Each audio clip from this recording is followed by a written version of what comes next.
नमस्कार, शाम के 6 बजने वाले हैं और मैं हूं आपके साथ सुचारुता कुकरेती। पूरी दुनिया की नजरें इस वक्त इस्लामाबाद पर टिकी हुई हैं, जहां खाड़ी में 40 दिनों तक चले विध्वंसक युद्ध पर आगे की कहानी लिखी जानी है। अमेरिकी डेलीगेशन और ईरानी डेलीगेशन के बीच वार्ता से क्या कुछ निकलेगा, इस पर हमारी नजर है। वार्ता के अंदर की हर खबर हम आपको सीधे इस्लामाबाद से लाइव रिपोर्टिंग के जरिए बता रहे हैं।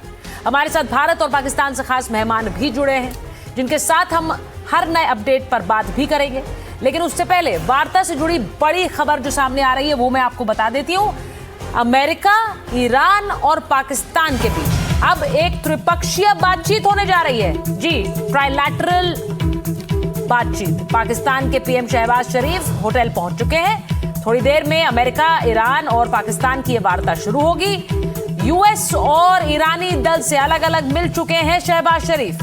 पहले ईरानी संसद के स्पीकर गालिबाफ के नेतृत्व में ईरानी दल उनसे मिला, फिर जेडी वैंस मिले शहबाज शरीफ से, और अब इस्लामाबाद के सेरीना होटल में त्रिपक्षीय बातचीत होने जा रही है। त्रिपक्षीय वार्ता पाकिस्तान के इस्लामाबाद में सेरीना होटल में होगी। तो ये जो तस्वीरें आप देख रहे हैं, आज सुबह से जो घटनाक्रम रहे हैं, जो मुलाकातें होती रही हैं, उन्हीं की तस्वीरें हैं। अरागची साहब को आप देख रहे हैं, गालिबाफ जो कि स्पीकर हैं ईरानी संसद के, उनसे मुलाकात हुई है शहबाज शरीफ की, पाकिस्तानी प्रतिनिधिमंडल की, और इसके साथ ही अमेरिकी डेलीगेशन ने भी पाकिस्तानी डेलीगेशन से मुलाकात की।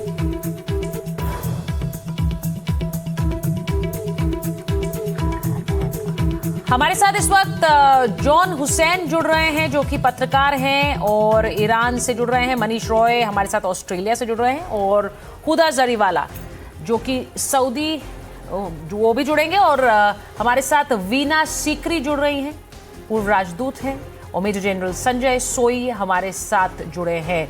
तो मैं ज़रा एक बार इस पूरी बातचीत को लेकर, मेजर जनरल सोई, अगर आपके साथ शुरुआत कर दूं, मुझे ज़रा बताइए आपको क्या लग रहा है। अब ये त्रिपक्षीय वार्ता होने वाली है, अब ये द्विपक्षीय नहीं रही है। तीनों डेलीगेशन एक साथ एक ही कमरे में बातचीत करेंगे। आप कैसे देख रहे हैं इसे? देखिए, मैं तो काफ़ी होपफुल हूँ। हालांकि दोनों की कंडीशंस ऐसी है कि काफ़ी मुश्किल कंडीशन है जो एक दूसरे को माने, लेकिन मैं ये देख रहा हूँ कि जिस प्रकार से दोनों देश, ईरान और अमेरिका, वहाँ पर अपनी पूरी तैयारी के साथ आए हैं, जिस प्रकार की लीडरशिप है, इधर वाइस प्रेसिडेंट हैं, उधर से स्पीकर आए हुए हैं, विदेश मंत्री हैं, उधर से स्टीव विस्कॉफ हैं, और साथ साथ में 300 लोग अमेरिका की तरफ से, 70 लोग ईरान की तरफ से आए हैं। उसको देखते हुए ये बात निश्चित है कि इनकी इंटेंशंस ऐसी है कि चाहते हैं कि कुछ ना कुछ हल निकले, लेकिन जैसी कंडीशन है दोनों तरफ की, दोनों को मांगे हैं, वो कितनी मांगे मान पाएंगे, कितनी मांगे नहीं मान पाएंगे, ये एक बहुत बड़ा चैलेंज रहेगा। तो अभी, क्योंकि अभी तक तो उनकी अलग अलग कमरों में बातचीत होती और पाकिस्तान एक मैसेंजर की तौर से काम कर रहा था, लेकिन अगर ये ट्राइपार्टाइट मीटिंग हो जाती है तो ये एक बहुत बड़ा सफलता होगी, क्योंकि जब तक कहीं ना कहीं किसी कंडीशन पे ना माने, तब तक इकट्ठे आमने सामने मिलना बड़ा मुश्किल था। अगर मैं मानता हूँ, एक ही मैं बहुत उम्मीद रखता हूँ इस मीटिंग से, कि मान लीजिए पूरी बातें नहीं मानी जाती, एक भी बात नहीं मानी जाती, लेकिन एक अगली मीटिंग के लिए एक डेट फिर तय हो जाती है और कहते हैं कुछ बातों को मानेंगे और सीज फायर जारी रहता है, तो ये भी एक बहुत बड़ी सफलता होगी। 2-3 रोड़े हैं, एक तो हिजबुल्लाह का इशू चल रहा है जो लेबनान में सीज फायर नहीं हुआ है, वो एक बहुत बड़ा मसला है। दूसरा हॉर्मूज वाला बहुत बड़ा मसला है। तीसरा जो इनको कंपनसेशन लेना है वो मसला है। अमेरिका की बेसिस को हटाने वाला मसला है। कई चीज़ें हैं। इस समय में दोनों ही कुछ ना कुछ फेस सेविंग वाली बातें देखेंगे। अमेरिका भी देखेगा किस प्रकार से कुछ फेस सेविंग हो, और ईरान भी ये देखेगा, क्योंकि दोनों ने ही अपनी देश की जनता के लिए एक विजय की घोषित करना है। मैं एक बार जॉन हुसैन साहब के पास जा रही हूँ, ईरान से जुड़ रहे हैं हमारे साथ। जरा बताइए हुसैन साहब, आपको क्या लग रहा है कि त्रिपक्षीय वार्ता की जरूरत है, क्योंकि ईरान और अमेरिका एक कमरे में इस डायलॉग को आगे नहीं बढ़ा पाएंगे, ये संभव नहीं होगा? देखें, आई थिंक पहले कभी भी जब नेगोशिएशंस हुई हैं, जैसे ओमान में हुआ था, तो इनडायरेक्टली ही पास मैसेज कर रहे थे। The Omani foreign minister was passing messages to the Americans and to the Iranians as well. इस नेगोशिएशन में भी हो सकता है, ज्यादा चांसेस यही कि डायरेक्ट हो जाए, क्योंकि बहुत सारी टीम्स आ गई, बहुत सारी टेक्निकलिटीज के ऊपर बात करनी है। और बड़ा सीरियस मैटर है।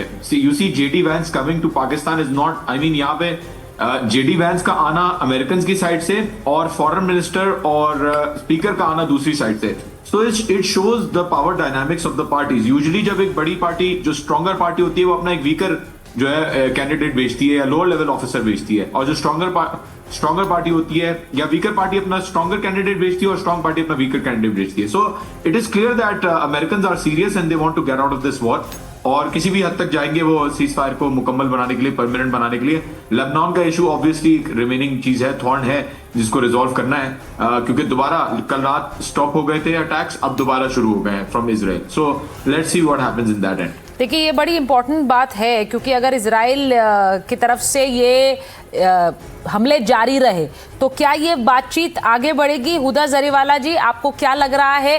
क्योंकि ये बड़ी एक प्री रिक्विजिट जो हम कहते हैं एक शर्त की तरह रखी हुई है कि लेबनान के ऊपर बात नहीं होगी तो कोई बातचीत नहीं बढ़ेगी। जी बिल्कुल, ईरान अपनी डिमांड्स में शुरू दिन से क्लियर है। उसने सीज फायर के टाइम पे कहा था कि ईरान पे अगर अटैक्स कंटिन्यू रहेंगे तो सीज फायर का कोई मतलब ही नहीं है।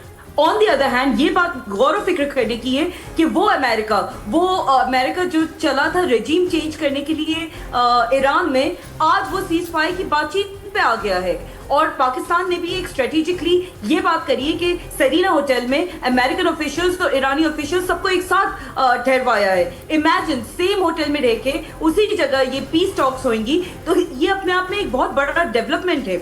ऑब्वियसली अमेरिका और इजराइल अपनी एंड ऑफ द बार्गेन कभी ना होल्ड पहले भी नहीं उन्होंने किया है, और बहुत चांसेस है कि अभी भी वो उन कंडीशंस का उल्लंघन करे। लेकिन ईरान क्लियर है फ्रॉम डे वन कि ये हमारी कंडीशंस है, ये शर्तें, और हमें इस पे बातचीत चाहिए। और आपको याद होगा जब 2025 में हमास पे अटैक कर दिया था कतर के अंदर नेतन्याहू ने, जिसमें अमेरिका ने बोला था, ट्रंप ने बोला था कि हमें अटैक से पहले ये बात पता नहीं थी, जिसमें नेतन्याहू को माफी मांगनी पड़ी थी। तो कहीं ना कहीं मिडिल ईस्ट भी सारी की सारी पीछे से इसी बात पे आमदा है कि ये सीज फायर अपने लॉजिकल कंक्लूजन पे पहुंचे, ये टॉक्स अपने लॉजिकल कंक्लूजन पे पहुंचे। मुझे एक बात बताइए हुदा जी, मुझे बताया कि आप सऊदी अरब से जुड़ी हैं हमारे साथ, क्या मैं सही हूँ? जी मैं सऊदी अरब से ज्वाइन कर रही हूँ। तो मैं हुदा जी ये पूछना चाहती हूँ कि सऊदी अरब इस वक्त किस ओर है? वो अमेरिका की ओर ही है, मैं ये मानकर चलूं? वहां पर आवाम और जो आपका एक मतलब जो जिस तरह से सऊदी अरब में जो वहाँ के राजा हैं, वहाँ के जो किंगडम है, वो क्या सोचता है और जनता क्या सोचती है, उसमें कोई फर्क है क्या? क्योंकि आपके बयान से मुझे ऐसा लग रहा है कि कई बार आप ईरान की तरफ भी लीन कर रही हैं थोड़ा, मैं इसलिए पूछना चाह रही हूँ। खुद सऊदी अरब कहीं ना कहीं पीछे से बैक एंड पे ईरान के फेवर में ही है, बिकॉज एक भी अटैक सऊदी अरब की तरफ से नहीं आया। सऊदी अरब ने अमेरिका या इजराइल को अपने बेसिस खोल के नहीं दे दिए कि आइए ईरान को अटैक करिए। तो ऑब्वियसली कहीं ना कहीं जो सऊदी हुकूमत है वो भी पीस चाहती है, वो चाहती है कि इस रीजन में स्टेबिलिटी हो, और जो यहाँ की जनता है, चाहे वो लोकल्स हो, साउदीज हो, और यहाँ पे जितने रहने वाले मिलियंस ऑफ एक्सपैट्रिएट्स हैं, सबका कहीं ना कहीं इसी बात पे कंसेंसस है कि अमेरिका और इजराइल इस पूरी फसाद की जड़ है। वॉर अमेरिका की तरफ से हो रही है, इजराइल नहीं, एक्सपैट्रिएट्स क्या सोचते हैं, क्या वो इम्पोर्टेंट है? देखिए हुदा जी, मेरे लिए यही बात आप कह रही हैं कि ईरान के साथ है, ये बड़ा ये स्टेटमेंट मुझे लगता है कि इसको हमें इवैल्यूएट करना होगा, क्योंकि सऊदी अरब को लेकर तो सबसे ज्यादा ये बात कही गई हुदा जी, सऊदी अरब को लेकर तो सबसे ज्यादा बात कही गई कि उन्होंने डोनाल्ड ट्रंप पर दबाव बनाया। मोहम्मद बिन सलमान ने सबसे ज्यादा कहा कि ईरान का यूरेनियम एनरिचमेंट प्रोग्राम पूरी तरह से खत्म होना चाहिए। आप ये कह रही हैं कि वहां की आवाम ईरान का समर्थन दे रही है, मैं इसे समझ नहीं पा रही हूं। मैं एक बार वीना सीकरी जी के पास जाऊंगी। आपको याद बताइए कि ईरान के साथ बातचीत भी हो रही थी सऊदी अरब की, और सऊदी अरब और ईरान के जो भी बेसिक डिफरेंसेस होंगे पास्ट में, कभी भी ना ईरान ने सऊदी पे अटैक करा है, ना सऊदी ने ईरान पे अटैक किया है। तो कहीं पे भी इंस्टेबिलिटी की बात इन दोनों मुल्कों के तरफ से एक दूसरे के लिए नहीं आती है। नहीं, मैं इसी बात को लेकर मैं एक बार वीना सीकरी जी के पास जा रही हूँ। वीना जी, जरा आप इसे थोड़ा सा समझाएंगी हमारे लिए, क्योंकि ये हो सकता है कि हुदा जी जो बात कह रही हैं कि सऊदी अरब का एक सेंटिमेंट क्या ईरान की तरफ जा रहा है, क्योंकि वो इजराइल के जो इन हमले हैं उनके खिलाफ है, क्योंकि मैं इसे समझ नहीं पा रही हूँ। सऊदी अरब सबसे ज्यादा दबाव बनाया ट्रंप पर कि हमले करें, ये कहा गया। सऊदी अरब जिसने कहा यूरेनियम एनरिचमेंट खत्म होना चाहिए वरना हमें और खाड़ी देशों को खतरा है ईरान से। तो इसमें जरा इसको थोड़ा क्लैरिटी से रखिए हमारे दर्शकों के लिए? जी, ये मैं ज़रूर कह सकती हूँ जो आप कह रहे हैं कि अवाम की तरफ से ज़रूर ये उन पे ये फीलिंग्स होंगी कि सऊदी अरब और ईरान के बीच कॉन्वर्सेशन डिस्कशन होना चाहिए, फ्रेंडशिप होनी चाहिए, डायलॉग होना चाहिए। ज़रूर अवाम ये सोचेगी, और वैसे भी ईरान और सऊदी अरब के बीच कुछ बातचीत हुई है, फ्रेंडशिप भी बनी है, लेकिन ईरान जो है वो इब्राहिमिक अकॉर्ड्स के खिलाफ है। वो नहीं चाहते कि इब्राहिमिक अकॉर्ड्स आगे बढ़ें और सऊदी अरब भी उनको ज्वाइन करेंगे, तो बिल्कुल नहीं चाहते। तो वाकई इससे लगता है कि अवाम और सरकार के बीच में कुछ फ़र्क तो ज़रूर है। और ये तो हमें पता है कि इजराइल की तरफ से अटैक्स हुए हैं, ईरान की तरफ से अटैक्स हुए हैं सऊदी अरब पे। जो पाइपलाइन है उस पर अटैक हुई है, जो जुबैल उनका इंडस्ट्रियल सेंटर है उस पर अटैक्स हुई है, जो अमेरिकन बेसिस हैं सऊदी अरब में उन पे अटैक्स हुए हैं।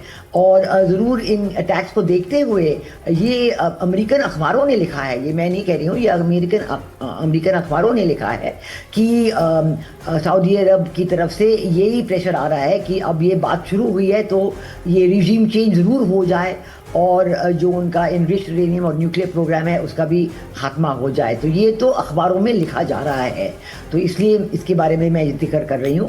बट लेकिन मैं बिल्कुल समझ सकती हूँ कि आवाम की तरफ से उनकी जो राय है वो बिल्कुल ही दूसरी होगी। नहीं, बिल्कुल ही चाह रहे एग्जैक्टली मैम, जो बात उन्होंने बोली है हुदा जी ने, मैं उस पर जरा एक रिएक्शन ईरान से भी ले लूं, क्योंकि ये बड़ा इंपॉर्टेंट पॉइंट उन्होंने बोला है। तो मैं एक बार जरा हुसैन साहब के पास वापस जा रही हूँ, फिर मनीष जी के पास जाऊंगी।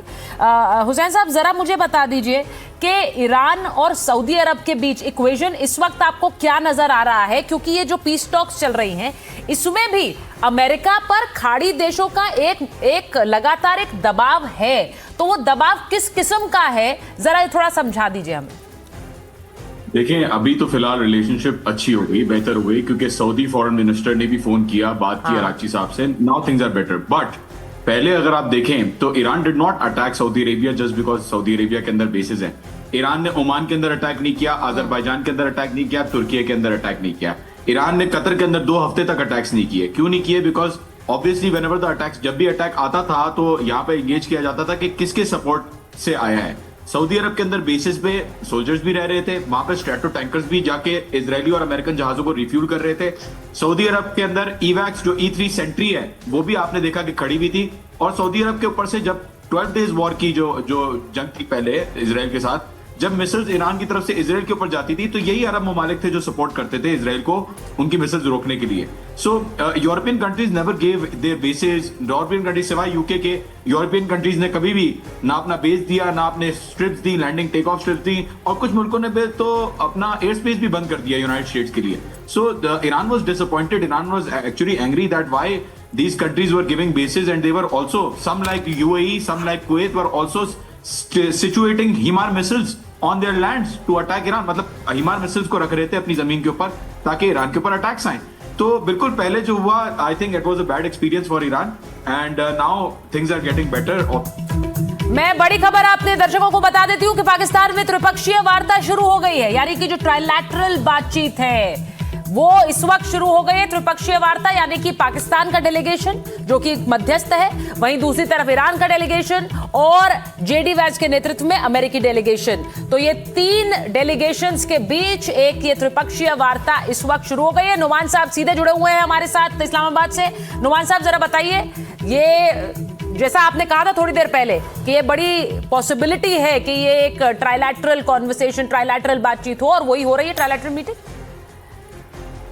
जी, जैसे ही मैं आपके प्रोग्राम में आया तो खबर आई कि प्राइम मिनिस्टर शहबाज शरीफ प्राइम मिनिस्टर हाउस से सरीना होटल की तरफ आ गए और ये डायलॉग सरीना होटल हो रहे हैं। पहले बताया गया था कि पीएम हाउस में जो है पॉलिटिकल मीटिंग होंगी, लेकिन हाँ, ये जिस पर्पज के लिए जेडी वैंस इस्लामाबाद आए, ईरानियन डेलीगेशन आया, वो पर्पज अब सर्व हो रहा है। और मैं अभी आपके प्रोग्राम में शरीक हूँ, तो मेरे से चंद ही जो है मीटर की मसाफत पर तीनों ममालिक के वफूद बैठे हुए हैं। पाकिस्तानी प्राइम मिनिस्टर भी मौजूद हैं, जेडी वैंस वाइस प्रेसिडेंट और Iranian speaker, Serena hotel Islamabad जहां ये डायलॉग चल रहा है।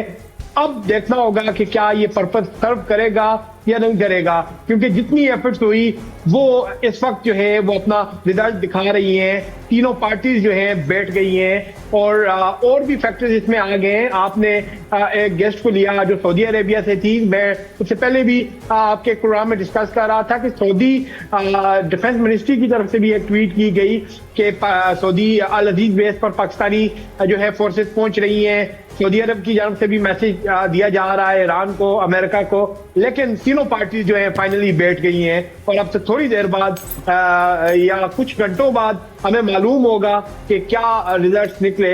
लेकिन पर्पस जो है सर्व हो गया है, तीनों पार्टीज इस्लामाबाद में बैठ गई हैं। देखिए, बड़ी बात है जो इस वक्त का बड़ा डेवलपमेंट है, अपने दर्शकों को बता दें कि पाकिस्तान के अंदर इस्लामाबाद में शरीना होटल में इस वक्त एक त्रिपक्षीय वार्ता हो रही है। 3 पक्ष कौन से हैं?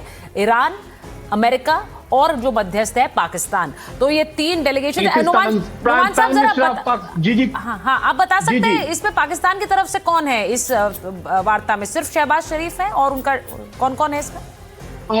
जी, जो हमें इंफॉर्मेशन मिली है प्राइम मिनिस्टर शहबाज शरीफ हैं। यकीनी तौर पर उनके साथ जो है डिप्टी प्राइम मिनिस्टर और फॉरेन मिनिस्टर इसहाक डार होंगे और वजीर दाखिला interior minister most powerful in the cabinet Mohsin Naqvi मौजूद होंगे और जो फील्ड मार्शल सैयद आसिम मुनीर है उनके बारे में कंफर्मेशन नहीं है, लेकिन वो भी मौजूद हो सकते हैं डायलॉग के दौरान या फिर वो बैक एंड पे होंगे और सिविलियन लीडरशिप आगे होगी। लेकिन जेडी वेंस जिस पर्पज के लिए आए हैं वो पर्पज अब जो है वो पूरा हो रहा है।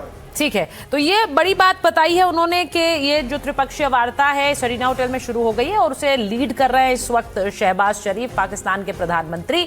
मैं एक बार मनीष राय जी के पास जाती हूँ, सीधे ऑस्ट्रेलिया से जुड़े हुए हैं हमारे साथ। मनीष राय साहब, आप जिस देश में जुड़े हैं उस पर तो खूब गुस्सा निकाल रहे हैं डोनाल्ड ट्रंप अपना, और बहुत से देशों पर भी निकाल रहे हैं कि साथ नहीं दिया हमारा, हमें ज़रूरत थी जब हम भी दिखाएंगे।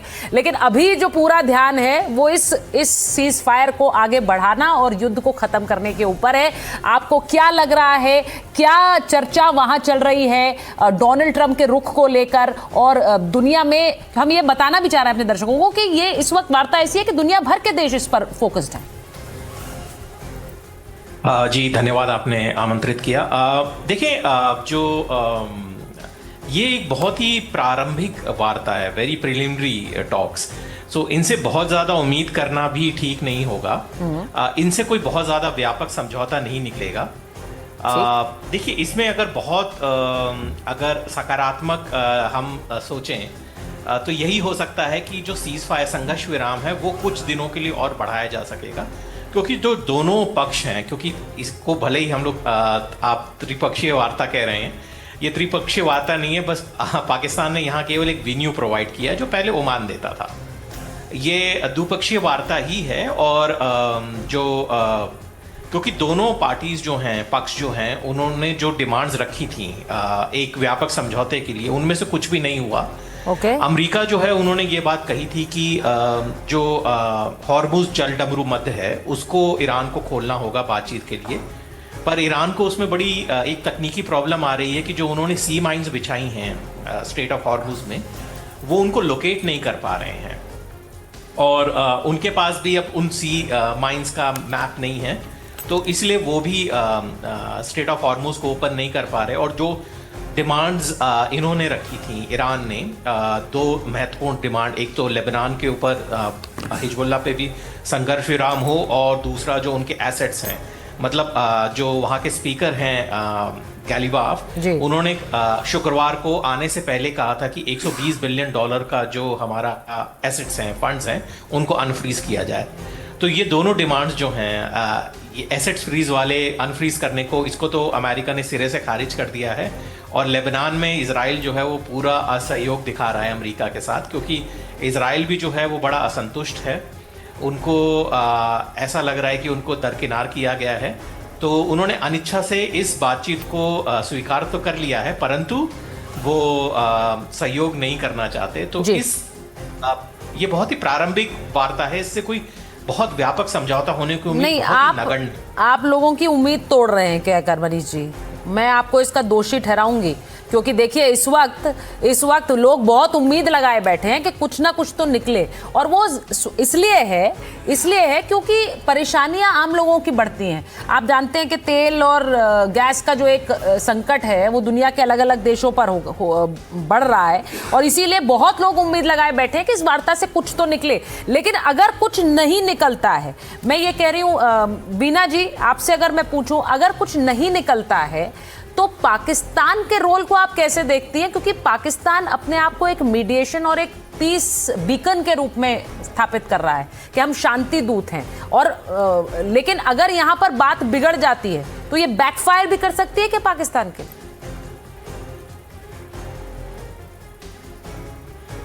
अनम्यूट कर लीजिए मैम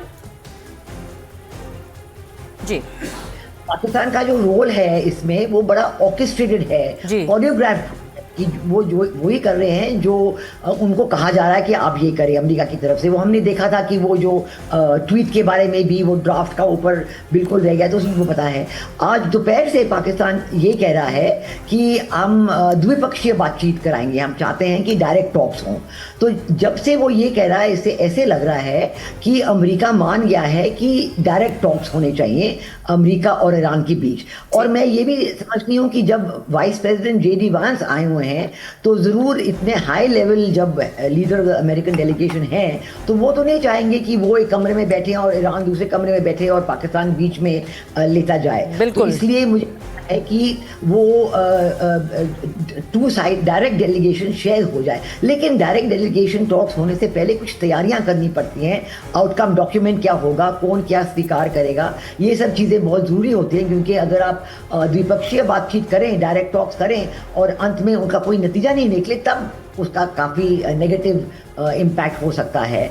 तो अब तो ये जरूर हो रहा होगा कि वो अग्री करे कि मतलब बिहाइंड द सीन्स, पर्दे के पीछे कहते हैं, अग्री करें कि क्या आउटकम होगा इन टॉक्स। क्योंकि ये तो नहीं है कि प्रेसिडेंट JD वांस लगातार रहेंगे इस्लामाबाद में, शायद 2-4 दिन के बाद चले जाएंगे। और दूसरी बात हमें ये भी पता है कि ईरान ने ही कहा है कि JD वांस को लीड करना चाहिए डेलीगेशन, क्योंकि और कहते हैं हम स्टीव विटकॉफ, जारेद कुशनर से बात नहीं करेंगे, क्योंकि अमेरिका में ये कहा जा रहा है कि वाइस प्रेसिडेंट JD वांस इस लड़ाई के खिलाफ थे। वो नहीं चाहते थे कि ऐसा युद्ध छिड़ जाए, और वो शांति के तरफ बहुत उनकी इंक्लिनेशन है। इसलिए ये कहा, इसलिए आपने जैसा मैम कहा कि पाकिस्तान का रोल बहुत ऑर्केस्ट्रेटेड है, उन्हें बताया जा रहा है क्या करना है क्या नहीं करना है, वो इस रोल को अदा कर रहे हैं। हम जितना भी भारत में बैठे लोग पाकिस्तान की हरकतों को नापसंद करें, लेकिन ये बिल्कुल साफ है कि हम भी नहीं चाहेंगे कि इस्लामाबाद टॉक्स एक फेलियर हों, क्योंकि ये दुनिया के लिए बहुत ज़रूरी है कि वो टॉक्स जो हैं वो सक्सेसफुल रहें। मैं एक बात बताऊं कि पाकिस्तान में आज ऐसी तस्वीर सामने आई जो ये दिखाती है कि पाकिस्तान में chief of army staff Asim Munir की हैसियत जो है, उनका जो कद है, वो प्रधानमंत्री शहबाज शरीफ से कहीं बड़ा है।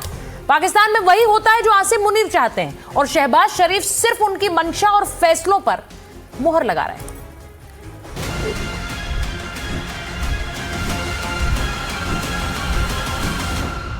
ईरान और अमेरिका के डेलीगेशन का पाकिस्तान के आर्मी चीफ आसिम मुनीर ने एयरपोर्ट पर स्वागत किया। इस दौरान मुनीर की ड्रेस ने दुनिया का ध्यान खींचा। ईरानी नेताओं का स्वागत करते हुए मुनीर फौजी ड्रेस में थे, वहीं JD वेंस से वो सूट बूट और टाई में मिले। कहा जा रहा है कि ये मुनीर की ओर से ईरान और अमेरिका को एक साथ दिया गया एक सोचा समझा संदेश था। चंद घंटों में मुनीर की ड्रेस चेंज। ईरान के प्रतिनिधि मंडल का स्वागत करते समय मुनीर कॉम्बैट गियर यानी फौजी ड्रेस में नजर आए। इसके कुछ ही घंटों बाद JD वेंस पाकिस्तान में उतरे तो मुनीर एक अलग लुक में थे। नूर खान एयरबेस पर JD वेंस का स्वागत करते हुए आसिम मुनीर पूरी तरह से सूट बूट में तैयार थे। जानकारों का कहना है कि सूट पहनकर मुनीर ने वेंस को यह दिखाने की कोशिश की कि अमेरिकियों के साथ वो राजनयिक के रोल में है। वहीं ईरान के सामने उन्होंने खुद को फौजी के तौर पर दिखाया। ईरानियों से मुलाकात के दौरान मुनीर का कॉम्बैट यूनिफॉर्म पहनना एक सोचा समझा संदेश देने की कोशिश दिखता है। माना जा रहा है कि इसके पीछे ईरान और पाकिस्तान के बीच कुछ महीने पहले हुई तनातनी है। मुनीर शायद ईरान के सामने पाकिस्तान की ताकत का प्रदर्शन भी करना चाहते थे। वहीं इस दौरान एक और बात ने सबका ध्यान खींचा। वो बात थी पाकिस्तान के PM शहबाज शरीफ की गैर मौजूदगी। जानकारों का मानना है कि पाकिस्तान के आर्मी चीफ का खुद जाकर ईरान के विदेश मंत्री या अमेरिका के उपराष्ट्रपति जैसे बड़े अधिकारियों की अगवानी करना सामान्य बात बिल्कुल नहीं लगती है। प्रोटोकॉल के हिसाब से ये काम राष्ट्रपति, प्रधानमंत्री या विदेश मंत्री को करना चाहिए था। हालांकि इस दौरान पाकिस्तान के प्रधानमंत्री और राष्ट्रपति कहीं नजर नहीं आए। अमेरिकी राष्ट्रपति ट्रंप भी अक्सर मुनीर की प्रशंसा करते देखे गए हैं। जून 2025 में ट्रंप ने मुनीर को व्हाइट हाउस में लंच के लिए बुलाया था। ये पहली बार था जब किसी अमेरिकी राष्ट्रपति ने पाकिस्तान के सेना प्रमुख से बिना किसी नागरिक प्रतिनिधि के सीधे मुलाकात की। अक्टूबर 2025 में एक कार्यक्रम के दौरान ट्रंप ने मुनीर को अपना पसंदीदा फील्ड मार्शल कहा। क्या पाकिस्तान में मुनीर ही है बॉस? पाकिस्तान में सेना की ताकत और सरकारों की कमजोरी किसी से छुपी नहीं है, लेकिन मुनीर इस मामले में एक कदम आगे निकल गए हैं। हालिया महीनों में किसी भी अंतर्राष्ट्रीय मसले या बातचीत में आसिम मुनीर ही पाकिस्तान का चेहरा बने हुए हैं। जेडी वेंस के साथ रेड कारपेट पर मुस्कुराते हुए चलना और बातचीत करना शायद इसी बात का सबूत है कि पाकिस्तान में बड़े फैसले मुनीर ही ले रहे हैं। Bureau report, NDTV India. अच्छा, बड़ा इंटरेस्टिंग है। जरा मेजर जनरल सोई, जरा इस बात पर हम अगर रिफ्लेक्ट करें कि भाई ये जो बातचीत हो रही है, आप आसिम मुनीर साहब की तस्वीर देखिए, वो कहाँ आ रहे हैं। एक जगह वर्दी पहन के पहुंचे थे, एक जगह पूरा सूट बूट पहन के पहुंचे वो डेलीगेशन का वेलकम करने जेडी वैंस का। क्या इन बैठकों में आसिम मुनीर का कद कहीं बड़ा है शहबाज शरीफ से, जो इस वक्त हो रही है अमेरिका और ईरान के बीच? इसमें कोई शक नहीं है सुचारता जी, क्योंकि देखिए ये पिछले, जैसे कि अभी आपकी रिपोर्ट में बताया गया था कि हमने जब से वो आए हैं ताकत में, जब से उन्होंने फील्ड मार्शल बने अपने आप को, उसके बाद से उनके एम्बिशन और बढ़ गए, अपने आप को कानून से ऊपर कर लिया। साथ में नॉर्मली जो फौजी जनरल, हम भी आर्मी से रिटायर्ड हुए, आर्मी वाले एक डोमेस्टिक इंटरनल रहते हैं और देश की सुरक्षा के बारे में सोचते हैं। हम लोग डिप्लोमेसी में या इस तरह से बातचीतों में आगे नहीं बढ़ते हैं। जिस प्रकार से आसिम मुनीर का देखा गया कि चाहे वो व्हाइट हाउस में इन्वाइटेड हो या वो सऊदी अरेबिया में मीटिंग के लिए गए हो या कोई भी इंटरनेशनल डेलीगेशन कोई आता है, वो सबसे आगे वो नजर आते हो। कई बार जैसे प्रधानमंत्री, वो तो ऐसे लगता है कि जैसे कठपुतली है, और बात हकीकत है कि वो नेचुरली कठपुतली है। और ये बात सब जानते हैं, ये बात पुरानी है कि पाकिस्तान में सेना ही रूल करती है और लोग उसको एस्टेब्लिशमेंट कहते हैं, कि जो एस्टेब्लिशमेंट कहता है वो करते हैं। लेकिन इस समय में जो सिचुएशन है ये बहुत ऑब्वियस हो गई है, खुल के सामने आ गई है। और मुझे ये लग रहा है कि कुछ दिनों में शायद इनका एम्बिशन भी और बढ़ जाएगा और शायद एक आध महीने में हमको कुछ और ही नज़ारा नजर आएगा। क्योंकि जब देख रहे हैं कि शरीफ का क्या उसकी स्टैंडिंग है, कोई स्टैंडिंग नहीं है। और हर सरकार आसिम मुनीर को कांटेक्ट करने की कोशिश कर रहा है, तो फिर तख्ता में जो तो कई बार ये लगता है कि क्या पाकिस्तान में शरीफ के दिन गिनती के हैं। सुचारता जी, देखिए, बड़ी बात आपने कही है और मैं तस्वीरें लगातार दिखा भी रही हूँ। इस बीच एक बड़ी खबर है और इस खबर से इस बातचीत के डायनामिक्स भी पता चलेंगे। अमेरिकी नेवी शिप ने हॉर्मुज क्रॉस किया है, ये बड़ी खबर है।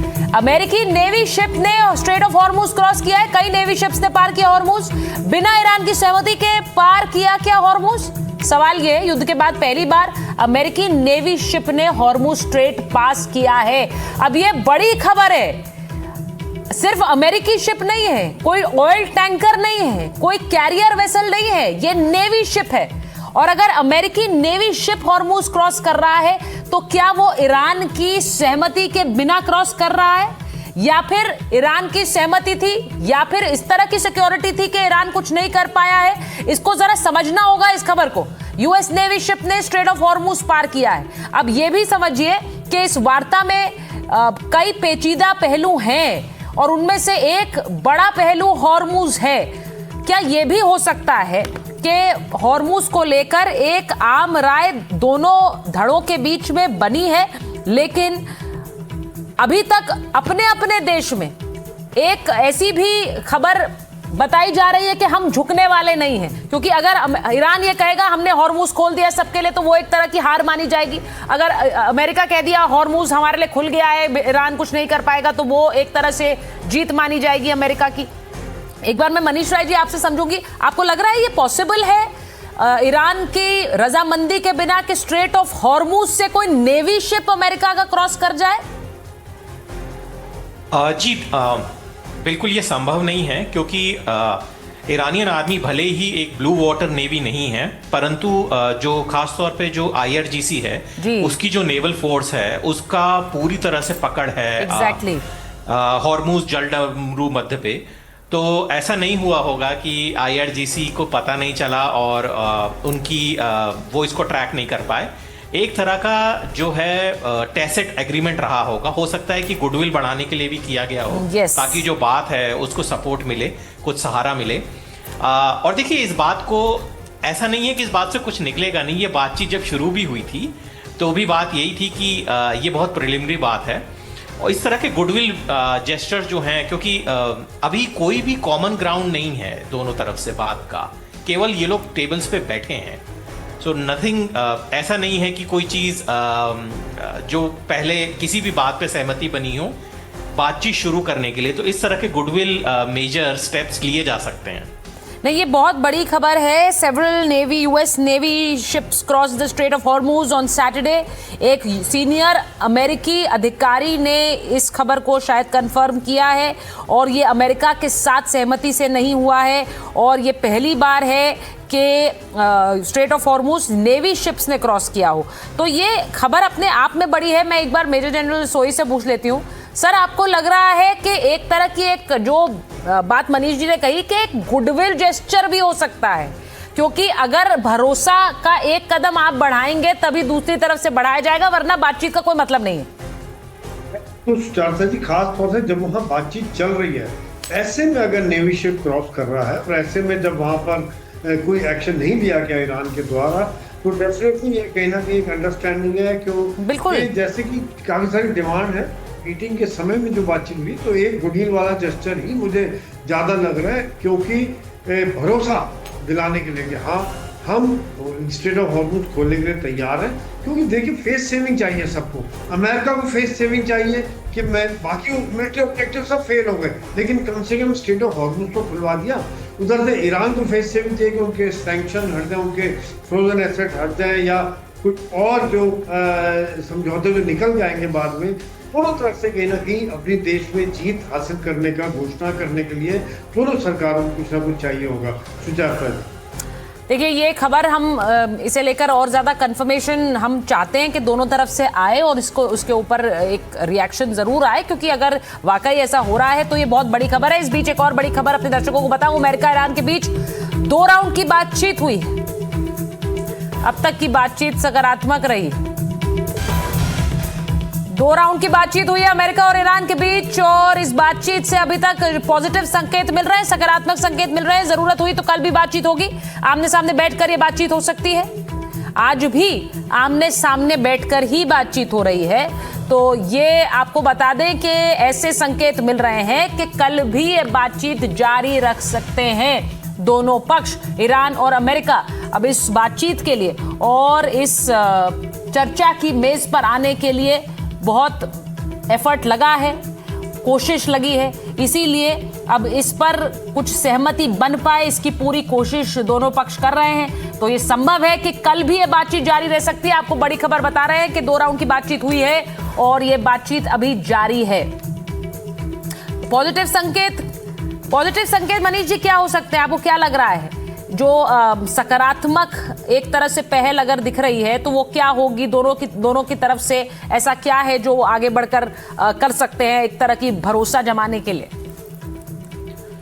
देखिए आगे अगर इस बात से कुछ इनको सकारात्मक परिणाम चाहिए तो एक तो सबसे बड़ा गुडविल जेस्चर जो होगा वो ये होगा कि लेबनान में सीज फायर, संघर्ष विराम कराया जाए, क्योंकि ये जो ईरान की 10 मांगे हैं उनमें से सबसे महत्वपूर्ण मांग है।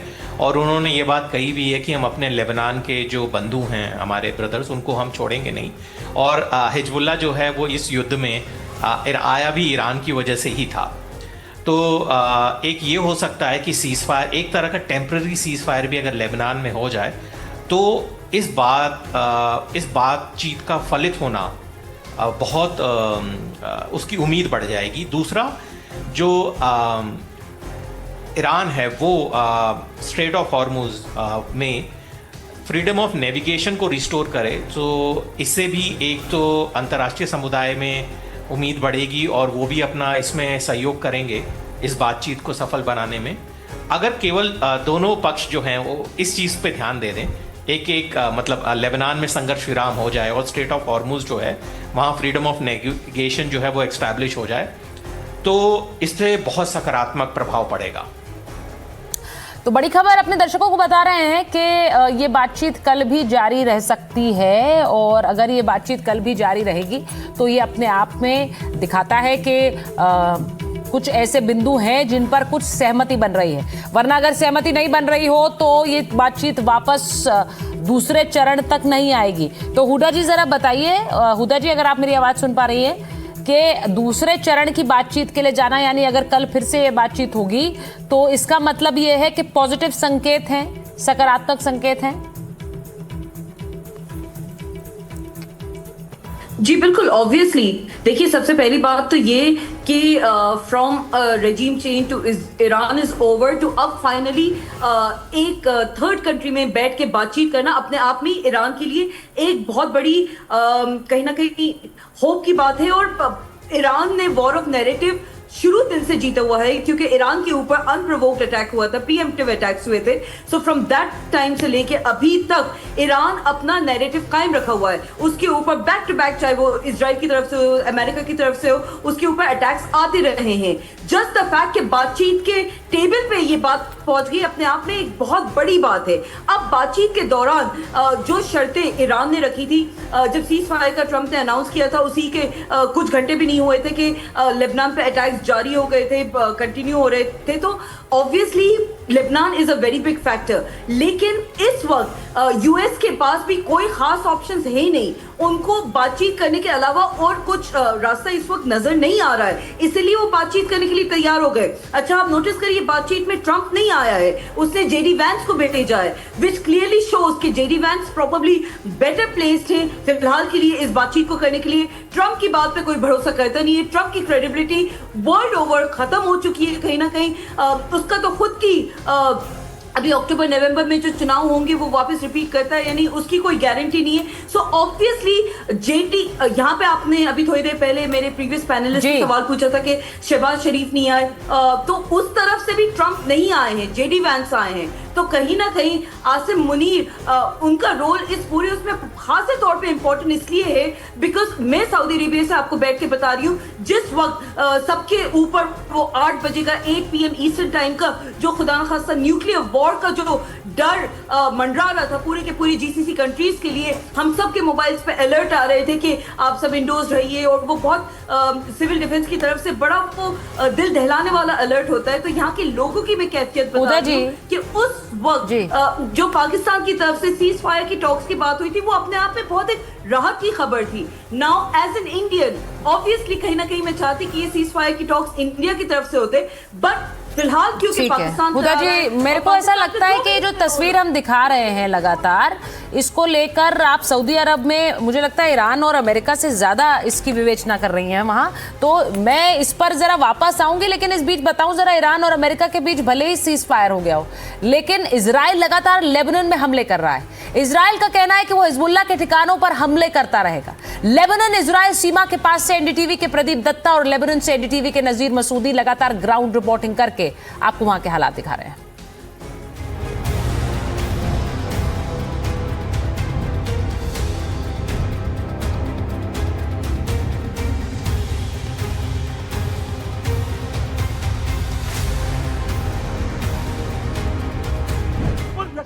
बनाने में एक पल में एक धमाके की आवाज आप देख सकते हैं कि धमाके की आवाज की वजह से ये आपको आवाजें जो सुनाई दे रही है, धमाके की आवाज सुनाई दे रही है, ये रॉकेट फायर किए जा रहे हैं, ये मिसाइल फायर किए जा रहे हैं जैसे है थोड़ी देर। और आप देख सकते हैं अभी फिर से देखिए धमाके की आवाज, और ये भागते हुए देखिए यहाँ पे फिर से देखिए धमाके की आवाज आ रही है। यहाँ से ऊपर से आप देखिए, अब बात ही कर रहे थे, यही बात जो आप आपसे कर रहे थे, और देखिए इसके बाद यहाँ से होता हुआ ये क्या है, और ये लगातार जो है आप देखिए यहाँ पे रॉकेट फायरिंग की जा रही है। आप देख सकते हैं कि किस तरीके से धमाके की आवाज शांति को इस गांव में पूरी तरह से चीर के रख देती है। और जब से हम इस जगह पे आए हैं लगातार यहाँ पे धमाके हो रहे हैं। इजराइल लेबनान सीमा पर बसे इस आखिरी गांव में पहुंचा एनडीटीवी। सीमा से सटा ये गांव अक्सर हिजबुल्लाह के हमले झेलता है और अब यहां लगातार धमाकों की आवाज सुनाई दे रही है। एनडीटीवी के प्रदीप दत्ता वहां मौजूद हैं। इस गांव में इतने ज्यादा बम धमाके हो रहे हैं कि लोगों में दहशत फैली हुई है। यहां कोई सीज फायर नहीं है। आप देख सकते हैं कि किस तरीके से धमाके की आवाज शांति को इस गांव में पूरी तरह से चीर के रख देती है। और जब से हम इस जगह पे आए हैं लगातार यहाँ पे धमाके हो रहे हैं और ये गांव जो है बिल्कुल इजराइल और लेबनान की सरहद पर है। और लगातार यहाँ पे धमाके किए जा रहे हैं और यहाँ पे कोई बिल्कुल भी सीज फायर नहीं है। और जैसे ही धमाके की आवाज आती है पूरी तरह से यहाँ पे जो है धरती हिलने लग जाती है। और सबसे इंपॉर्टेंट चीज रहती है क्योंकि ओपन एयर तो सबसे इंपॉर्टेंट है कि आपको यहाँ पे जाना है और सेफ शेल्टर में आपको पनाह लेनी है।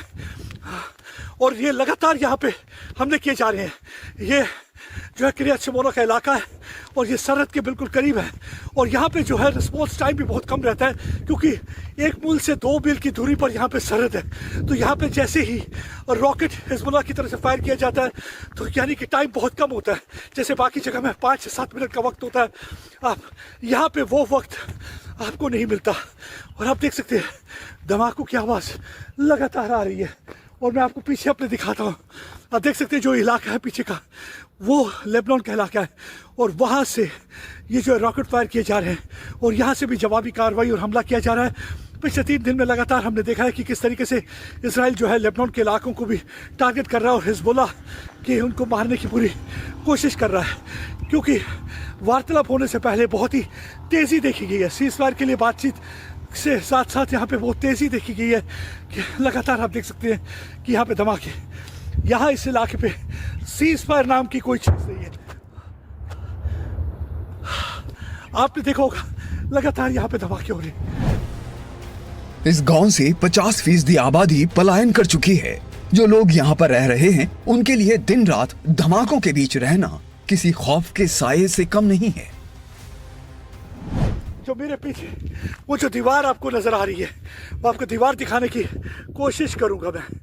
अब देखिए वो जो इलाका आपको नजर आ रहा है वो जो इलाका है वहाँ से जो है रॉकेट फायर किए जा रहे हैं वो दीवार के पीछे का इलाका। हालांकि इजराइल ने भी उनके कई मकानों को मलबे में तब्दील कर दिया है क्योंकि बताया जाता है कि यहाँ से रॉकेट फायर किए जाते थे हिजबुल्लाह द्वारा। आप देख सकते हैं पूरी तरह से मलबे में तब्दील किया हुआ। और ये इलाका देखिए कितना मुश्किल है। सीधा यहाँ पे धमाकों की आवाज़ लगातार आ रही है और इस इलाके की शांति को चीर के रख देती है। और यहाँ आपको एनडीटीवी इंडिया की टीम लगातार आपको खबरें पहुंचा रही है क्योंकि एक कमिटमेंट है व्यूवर के साथ कि किसी भी सूरत में हर हाल में आपको ग्राउंड जीरो से हम खबरें देते रहेंगे, चाहे कितने भी मुश्किल और कितने भी डिफिकल्ट हालात क्यों ना हो।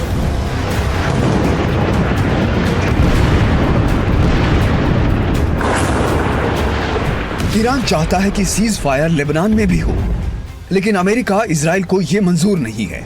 इजराइल की लड़ाई यहाँ हिजबुल्लाह से है।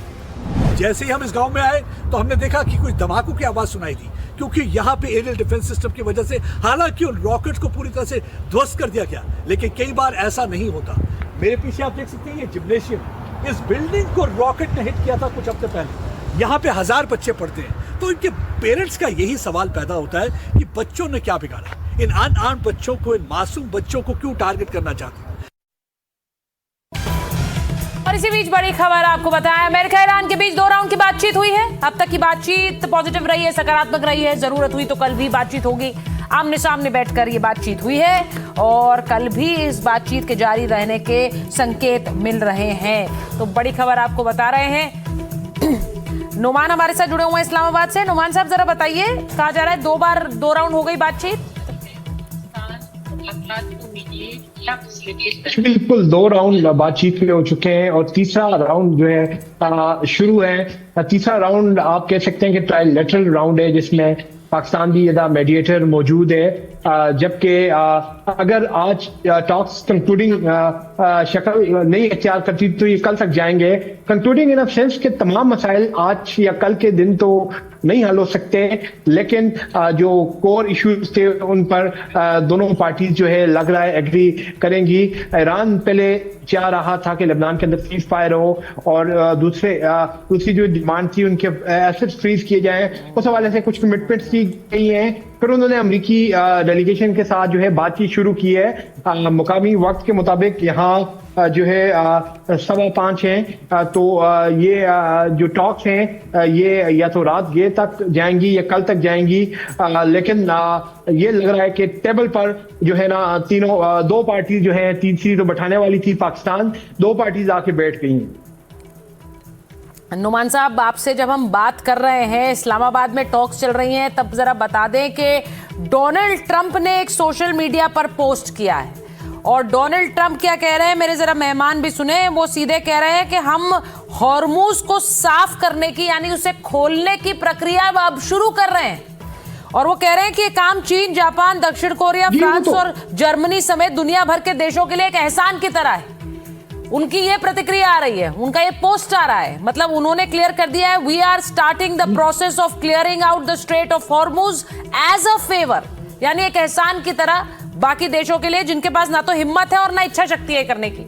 वो तंज भी कस रहे हैं बाकी देशों पर। मैं मेजर जनरल सोई का रिएक्शन लूंगी इस पर, क्योंकि हॉर्मूज खोलने की प्रक्रिया को हम शुरू कर रहे हैं, डोनाल्ड ट्रंप का ये कहना ऐसे समय में जब ये बातचीत चल रही है, क्या मतलब है मेजर जनरल सोई? मेरे ख्याल से सबसे बड़ी सुचारता जी बात यह है कि डोनाल्ड ट्रंप, मुझे अफसोस लगता है कि एक इतने सबसे शक्तिशाली देश के राष्ट्रपति हैं और इस तरह की ट्वीट, इस तरह की बातें, इस तरह का भाषा का इस्तेमाल करते हैं। और यही कारण है कि आज दुनिया में कोई उनके साथ नहीं खड़ा हुआ। जो उनके अच्छे अच्छे मित्र थे, नेटो देश थे, वो भी उनके साथ नहीं खड़े हुए। जो आप देखिए, जो राष्ट्रीय अध्यक्ष या किसी देश के जब इस तरह की बातें करते हैं तो वो देश कहता है कि भाई आप क्यों इनका साथ दोगे, इसका साथ दोगे जो कि आपके साथ ऐसी बातें कर रहा है। वो इलेक्टेड गवर्नमेंट है, डेमोक्रेटिक कंट्रीज हैं कई देशों में, वहां पे इस तरह की बातें करते हैं। आज देखिए नैटो के पुराने दोस्त छोड़ गए साथ में। दूसरी बात यह है कि ये जो उनका ये भी कहना है कि इसका स्टेट ऑफ हॉर्मूज का ज्यादा असर भारत, चाइना, सर देखिए, ये बात तो बिल्कुल तय है और इतने समय में ये आप और हम भी समझ गए कि डोनाल्ड ट्रंप के इस तरह के पोस्ट रुकने वाले नहीं हैं। उन्होंने ये लिखा भी है कि सारे जो खाली टैंकर हैं वो अब अमेरिका पहुंच रहे हैं हमारे से तेल लेने के लिए, तो ये भी लिखा है उस पोस्ट में आखिर में। तो अब आप समझ लीजिए कि डोनाल्ड ट्रंप के इस तरह के बयान नहीं रुकेंगे, ये बातचीत के दौरान भी आते रहेंगे। अब इससे कोई दबाव बन रहा है कि नहीं इस बातचीत पर, ये आप और हम तय कर सकते हैं, इस पर चर्चा कर सकते हैं। बहुत बहुत धन्यवाद आप सबका जुड़ने के लिए हमारे साथ। इस वार्ता पर हमारी नजर बनी हुई है एनडीटीवी इंडिया पर। फिलहाल एक छोटा सा ब्रेक।